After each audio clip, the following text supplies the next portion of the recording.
drone world just shifted beneath your rotors. And if you're not paying attention, you're about to get grounded. Hard. 2025 brought the most significant regulatory changes since Part 107 launched in 2016.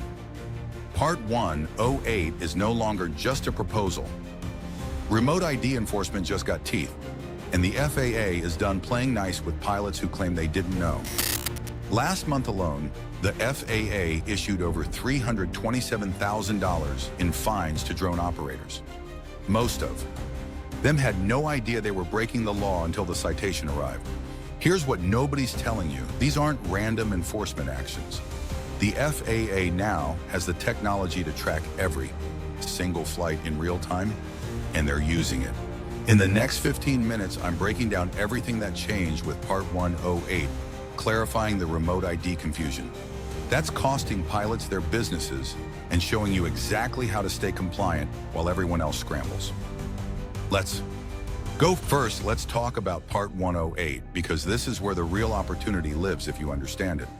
Part 108 was designed to unlock operations that were basically impossible under Part 107. We're talking beyond visual line of sight flights, operations over people without restrictions, nighttime delivery operations, and advanced autonomous missions. But here's the critical part most pilots are missing. Part 108 isn't replacing Part 107. It's creating a new tier above it. Under Part 107, you're limited to visual line of sight, 400 feet altitude ceiling, and daylight operations without waivers. Part 108 removes those restrictions, but the requirements to qualify are significantly higher. Let me break down what actually changed in 2025. First, airworthiness certification is now mandatory for Part 108 operations. Your drone needs to prove it's as safe as a manned aircraft. This means documented maintenance procedures, redundant systems, and regular inspections. The consumer drone you bought on Amazon, it won't cut it anymore. Second, detect and avoid technology is required. Your drone must be able to identify and avoid other aircraft autonomously. We're talking about advanced sensor packages, real-time processing, and fail-safe protocols. Third, a new category of pilot certification exists. The remote pilot in command under Part 108 requires additional training. Beyond Part 107, think air traffic control procedures, advanced meteorology, and emergency management protocols. Fourth, operations require either a permit or a certificate, depending on complexity. Simple BVLOS operations might qualify for a permit. Complex urban delivery operations need a full certificate, which can take 6 to 12 months to obtain. Here's why this matters to you right now. The commercial drone market for Part 108 operations is projected to hit $38 billion by 2027. Infrastructure, inspection, precision agriculture, logistics, emergency response. These industries are ready to pay premium rates for pilots who can handle Part 108 operations. But here's the catch. Less than 2% of current Part 107 pilots are positioned to meet Part 108 requirements. I know a pilot in Nevada who spent 8 months preparing for Part 108 certification. His investment? $42,000 in equipment upgrades, training, and legal compliance. His first Part 108 contract? $270,000 annually for pipeline inspection across 3 states. That's not a side hustle. That's a business. But before you rush into Part 108, you need to understand the remote ID situation, because this is where pilots are getting destroyed right now. Let's be brutally honest about remote ID. The compliance deadline passed, the grace period ended. Enforcement is happening now. As of January 2024, every drone over 0.55 pounds must broadcast remote ID information during flight. Number, exceptions, no excuses. Here's what that actually means. You have 2 options for compliance. Option 1, standard remote ID. This is built into newer drones manufactured after September 2023. Drones like the DJI Mini 4 Pro, Mavic 3 Pro, and Autel Evo Lite Plus have it built in. If you bought your drone recently, you're probably already compliant. Option 2, broadcast remote ID module. For older drones, you need to attach an external module that broadcasts your identification information. These modules cost between $150 to $400 and must be FAA compliant. The approved modules include the Drone Tag BS, the Cube ID, and the Aerial Armor RID. Don't cheap out and buy something that claims to be compliant but isn't on the FAA list. I've seen pilots get fined for using non-approved modules. Now here's where pilots are getting confused and it's costing them. Myth number 1, remote ID doesn't apply to recreational pilots. Wrong. It applies to everyone flying drones over point. 5 pounds, recreational or commercial. Myth number 2, I can disable remote ID if I'm flying on private property. Absolutely not. Remote ID must be active during all flights regardless of location. Myth number 3, the FAA can't enforce remote ID without visual confirmation. Dead wrong. The FAA has deployed remote ID receivers across major metropolitan areas. They can detect non-compliant drones from miles away. Here's a real case from March 2025. A commercial pilot in Texas was flying a DJI Phantom 4 Pro for a real estate shoot. His drone didn't have remote ID because he thought the grace period was still active. An FAA inspector detected the non-compliant flight and showed up at his business address 3 days later. The fine? $18,700. His insurance didn't cover it because it was a regulatory violation, not an accident. Now let's address the elephant in the room, privacy. A lot of pilots are concerned that remote ID means the FAA is tracking their every move. Here's the reality. Remote ID broadcasts your drone's location, altitude, velocity, and your control station location. It does not record or store video footage. It does not track where you've been historically. It only broadcasts real-time flight data within a limited range. Who can see this data?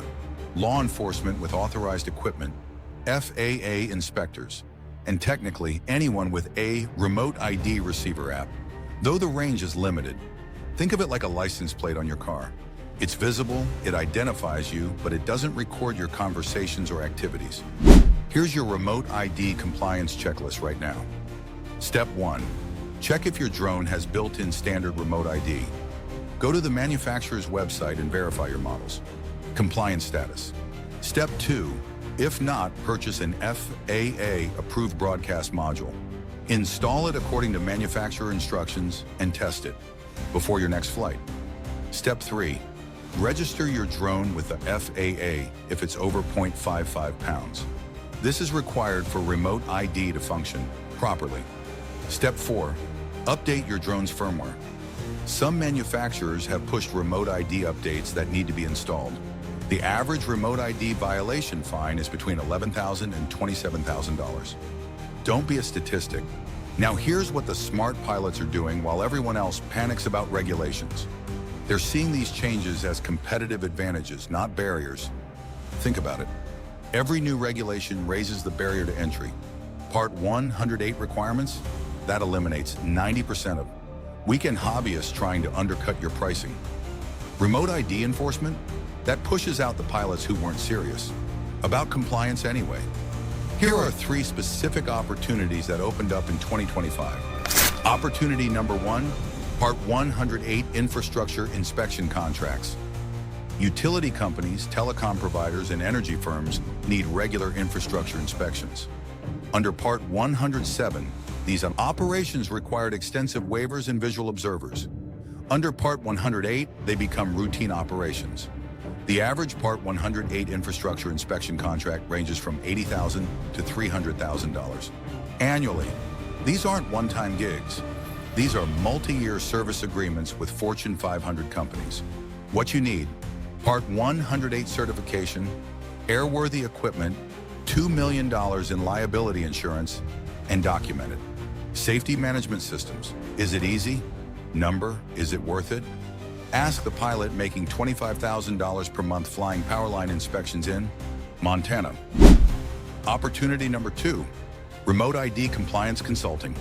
Thousands of commercial drone operations have no idea how to achieve remote ID compliance. They need someone to audit their fleet, recommend solutions, and implement the changes. I know 3 pilots who pivoted to remote ID consulting in early 2025. They're charging between $2,000 and $8,000 per client for compliance audits and implementation. Their average client has a fleet of 5 to 20 drones. Do the math. 5 clients per month at an average of $4,000 each? That's $20,000 monthly. Revenue with minimal overhead. Opportunity number 3, advanced autonomous operations. Part 1. O8 enables truly autonomous operations.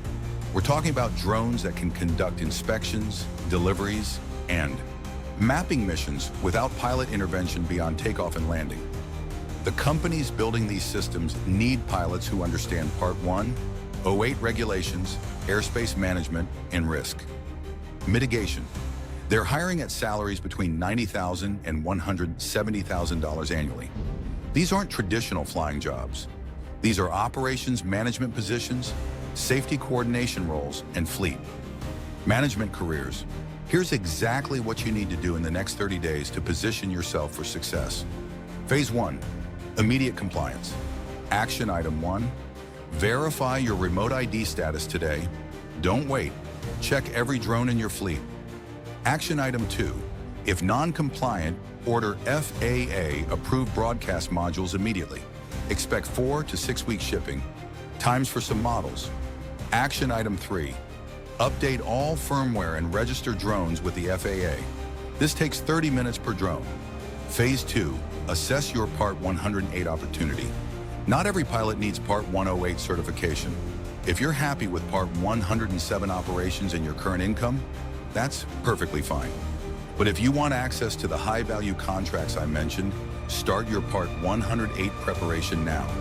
Action item 4, take a Part 108 readiness assessment. Evaluate your current equipment, experience level, and financial capacity for the investment required. Action item 5, connect with Part 108 certified pilots. Join industry groups, attend webinars, and learn from operators who've already made the transition. Action item 6, start building relationships with potential Part 108 clients. Infrastructure companies, logistics providers, and emergency services are actively looking for qualified operators. Phase 3, continuous education. The regulatory landscape will continue evolving. Part 108 is just the beginning. Urban air mobility, package delivery, and advanced air mobility are coming. Action item 7, subscribe to FAA regulatory updates. Get official notifications directly from the source. Action item 8, join professional drone associations. Organizations like the Commercial Drone Alliance and Professional Drone Pilots Association provide invaluable networking and education. Action item 9, budget for ongoing training. Plan on spending $1,000 to $3,000 annually on continuing education and certification renewals. The pilots who thrive in this industry aren't the ones with the best flying skills. They're the ones who stay informed, adapt quickly, and position themselves ahead of regulatory changes. Look, I get it. Regulations are frustrating. Part 108 seems complicated. Remote ID feels like Big Brother watching. But this is the reality of operating in the national airspace system. You have 2 choices. You can complain about the regulations and watch your opportunities disappear, or you can master them and use them as your competitive advantage. The pilots who invested in Part 108 certification early, they're not worried about competition. The operators who achieved remote ID compliance immediately, they're not looking over their shoulder for FAA enforcement. They're too busy flying profitable missions and building sustainable businesses. If you're serious about building a legitimate, profitable drone business that's positioned for the future, I've put together the Complete Drone Business Launch Pack. It includes everything you need. Part 107 study materials, business formation templates, equipment buying guides, client, prospecting systems, legal compliance checklists, and specific guidance on positioning yourself for Part 108 opportunities. The link is in the description. I'm limiting this to the first 100 pilots who are serious about going professional. Drop a comment below with your biggest question about Part 108 or remote ID. I read every single comment and I'll answer as many as I can. If this video helped clarify the regulatory confusion, smash that like button, subscribe, and hit the notification bell because I'm releasing a deep dive on Part 108 waiver strategies next week. The drone industry is evolving faster than ever. The question is, are you evolving with it?